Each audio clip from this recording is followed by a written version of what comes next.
പ്രവർത്തനം ആരംഭിച്ച് 10 വർഷം കഴിഞ്ഞിട്ടും അടിസ്ഥാന സൗകര്യമില്ലാതെ ചെറുപുഴ പോലീസ് സ്റ്റേഷൻ. സ്ഥല സൗകര്യം കുറവായതിനാൽ പിടിയിലാകുന്ന വാഹനങ്ങൾ റോഡരികിൽ തന്നെ നിർത്തിയിടുകയാണ് ചെയ്യുന്നത്. ഇതിന്റെ സുരക്ഷയൊരുക്കലും പോലീസിന് തലവേദനയാകുന്നു. ഇതിനു പുറമെ ജീവനക്കാർക്ക് വേണ്ട അടിസ്ഥാന സൗകര്യങ്ങളൊന്നും ഇവിടെയില്ല. 8 വനിതാ ജീവനക്കാർ ഉൾപ്പെടെ 37 പേരാണ് സ്റ്റേഷനിൽ ജോലി ചെയ്യുന്നത്. ഇവിടെ നിന്നു തിരിയാൻ പോലും സാധിക്കാത്ത സ്ഥിതിയാണുള്ളത്.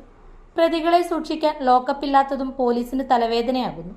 പ്രതികളെ കസ്റ്റഡിയിലെടുത്താൽ തൊട്ടടുത്തുള്ള പെരിങ്ങോം പോലീസ് സ്റ്റേഷനിലെ ലോക്കപ്പിലാണ് പാർപ്പിക്കുന്നത്. പ്രതികളെ പെരിങ്ങോത്ത് കൊണ്ടുപോകുകയും തിരിച്ചു കൊണ്ടുവരികയും ചെയ്യുന്നത് പോലീസിന് ഏറെ തലവേദന ഉണ്ടാക്കുന്നുണ്ട്. ചെറുപുഴ പോലീസ് സ്റ്റേഷന് ശേഷം പ്രവർത്തനം ആരംഭിച്ച മുഴക്കുന്ന് പോലീസ് സ്റ്റേഷൻ പൂർണ്ണതോതിൽ പ്രവർത്തനം ആരംഭിച്ചിട്ട് വർഷങ്ങളായി. കണ്ണൂർ, കാസർഗോഡ് ജില്ലകളുടെ അതിർത്തി പട്ടണമാണ് ചെറുപുഴ. പെരിങ്ങോം പോലീസ് സ്റ്റേഷൻ വിഭജിച്ചാണ് ചെറുപുഴ പോലീസ് സ്റ്റേഷൻ രൂപീകരിച്ചത്.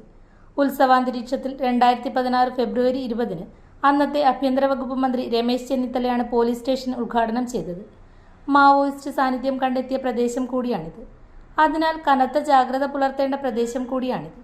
മലയോര ഹൈവേ കടന്നു പോകുന്നതും പോലീസ് സ്റ്റേഷന് സമീപത്തു കൂടിയാണ്. ചെറുപുഴ പോലീസ് സ്റ്റേഷനിൽ അടിസ്ഥാന സൗകര്യം ഒരുക്കണമെന്ന ആവശ്യം ശക്തമാണ്.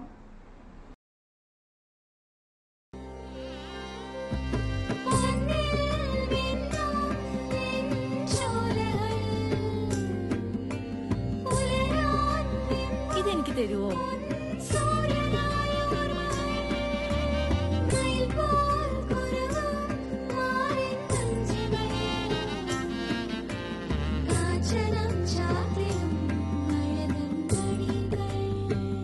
ചില ബന്ധങ്ങൾ പവിത്രമാണ്.